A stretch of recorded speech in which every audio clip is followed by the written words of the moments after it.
Let's now take you to the media address happening in that area. The efforts that you are putting in to assist us with issues that do not fall under our structures. Thank you. Okay, thanks, Mayor. Now I'll hand over to Mr. Zamani Sitole, who's the leader of the Tembisa Community Forum. Good morning. On my end, I'd like to say to the community that I understand their anger and the reason why they took to the streets. As it was established here, people have the right to protest. It's unfortunate that certain events happened, like the passing of Umfowethu, and those things were not correct. But I plead with the community now that we find a way forward. Let's not dwell in the issues that another person said this or that and try to find a solution, because in the beginning of all of this, all we wanted was help with the issues that we are facing, and now we are dealing with those issues. Moving forward, let's try and keep the peace for now until such a time that we get to a point where all these situations are solved. There will be a briefing for the community after this where all these issues will be outlined. I wouldn't want to be the one that says them. I would give the relevant parties the platform to explain as to what they can do for the community. And that's where I... Yeah, no, thank you very much. We also have councillors of the area who are with us. And we also have members of the mayoral committees who are with us, accompanying the mayor. We want to greet you all this morning, and we want to thank you for coming through to receive feedback. We had a short, brief meeting with all the stakeholders involved. We gave the community forum an opportunity to lead us and explain what are the issues, most of which you know, and we also gave the mayor an opportunity to respond and the councillors.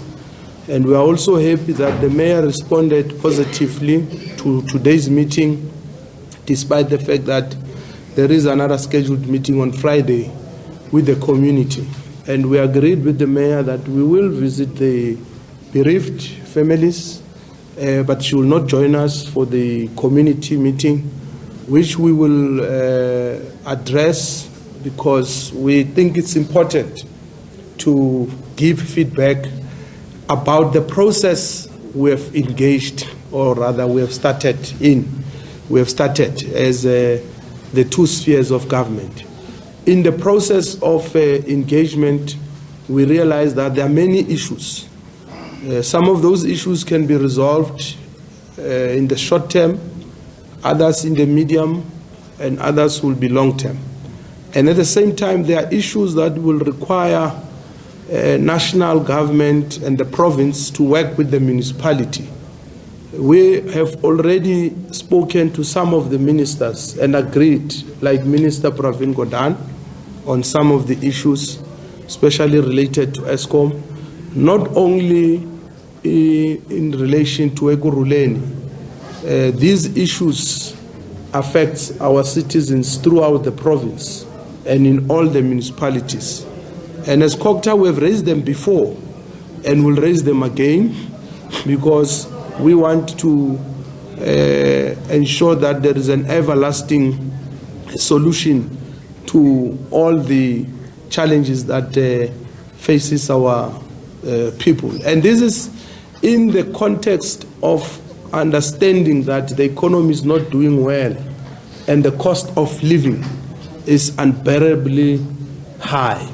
And that's why even when municipalities take decisions, or any sphere or organ of government must be alive to that reality, that petrol has been going up. Yes, today it's going down, I think, but that's not enough. There's been concern about energy security. There's not been jobs that have been created. More and more young people are unemployed, and many other economic challenges that we know. And the president has last week already started with the process of explaining what steps government will be taking to deal with the issues of energy. The ministers yesterday were briefing the nation on this. So there's a lot of work that is being done. But the question is this work fast enough? Is this work impacting on the lives of the people? Because it doesn't matter what we say and what we believe that we're doing as government. But as long as there is no impact in the daily lives of our people, then it's not enough. And that's why here today we came to commit ourselves to working with the municipality, irrespective of who leads the municipality, because we are not obsessed with politics and political parties. We are obsessed with solving the problems of the people. And that's why we are here today. We want to make sure that whatever happens in these engagements that were started, we are able to solve the problem that the people are facing. And we are also aware that this is not the only community that is facing these problems. It is for that reason that we must be proactive. And that's why we said we will have a follow-up discussion with all the municipalities and agree on billing, for instance, is one of the biggest problems, not just for this municipality. Billing is a problem. All municipalities with ESCOM, in certain instances, even with rent water. So there has to be a comprehensive, coordinated, systematic way of dealing with billing. And if we don't deal with billing, unfortunately, it has an impact on people paying, for instance, because we also want people to pay. And I think that message must never be drowned at all the times. We want people to pay, and when people pay, they expect to get quality services. When people pay, they expect to get reliable services. So that's why it's important that we work with the municipalities and we receive the cooperation of everyone. On the tariffs, there are tariffs that the municipality has not much space to maneuver, like for water, electricity, because they are largely determined by the bulk water and electricity suppliers. But there are tariffs like graves and other and waste which are provided by the municipality. We're saying we want to find a way and how do we help, but we should also not be naive to the fact that the funding of municipalities has been a gray area, has been a big issue. The ability of some of them to raise revenue because of both objective and subjective factors cannot be ignored. So when we have these discussions in a long run, we will not be ignorant and naive to reality. But we are saying for now, the steps have to be put in place, and they have, to ensure that we bring about stability in this place. But it will also be a means of us not to condemn the criminal elements who have sought to hijack the genuine protest and grievances of the people. Because when you listen to the memorandum that is being articulated, you realize the grievances are genuine. And this is issues that affects people on a daily basis. They can't not be raised. They have to be raised robustly, vigorously, in a systematic and organized way. We are saying at the same time we want to call for calm. But calling for calm does not mean we are suppressing people's views. We are suppressing their feelings. We can't, and we shouldn't even try to. But we are saying if they continue to march, to protest, they must do it in a peaceful fashion. We can even join them when they're doing it peacefully, because we identify ourselves with them. We pledge solidarity with them. We live amongst these communities, and it should not be that it is difficult for any of us to be part of these people's struggles. But at the same time, we must be able to move with speed, unapologetically and decisively to solve these issues. We'll also want to once again convey our heartfelt condolences to the 4 people who perished in the last few days. We know there's been stories about how others died, but the point is 4 lives have been lost, and we would want to visit those families to convey our condolences. But if the families agree, we would also want to have a memorial service to bring together the people of Tembisa, unite them in grief, and to also commit or recommit ourselves together with the people of Tembisa that we must never again allow criminal elements to infiltrate our genuine protests, which are meant to advancing the real struggles of our people.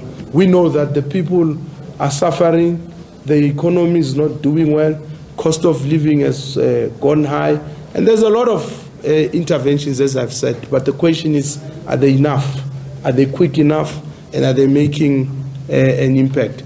But we also said to the councillors have a responsibility to communicate with their constituencies. They don't need anybody's permission. They must be better organized, and they must be able to get information. They go to council meetings, and when they get information from the council meetings, they must immediately relay that information. I know some were complaining that they are not getting, because you see, we don't want a gap between them and members of the executive, because irrespective of who is in the executive, but the Constitution enjoys the council collectively as a legislative and executive authority. The authority of council, it's not in the hands of the executive, it's in the hands of council. So that's why parties that are in council have no choice but to work together. And as Cogta, we are not going to be blackmailed into being told that we can't act in this or that municipalities because of this or that, because we want municipalities to function effectively, to function efficiently, and to discharge their responsibilities. But we understand that municipalities also have weaknesses that might require of us to come in as a province and national, and we are saying they can depend on us. Ekurhuleni Mayor, you can depend on us. I know there are a few issues we might not see eye to eye on, policy matters, how to execute them, but overall, on fundamental issues that have to do with the lives of our people, we have no choice but to work together. Thank you. The MEC for Cogta in Gauteng, Lebogang Maile, they're saying that some of the issues that are coming out of Tembisa, some require short-term solutions, but others will be solved in the long term, but also saying that there are a few policy disagreements between his office, I suppose, and the DA-led Ekurhuleni office. A story we continue to follow.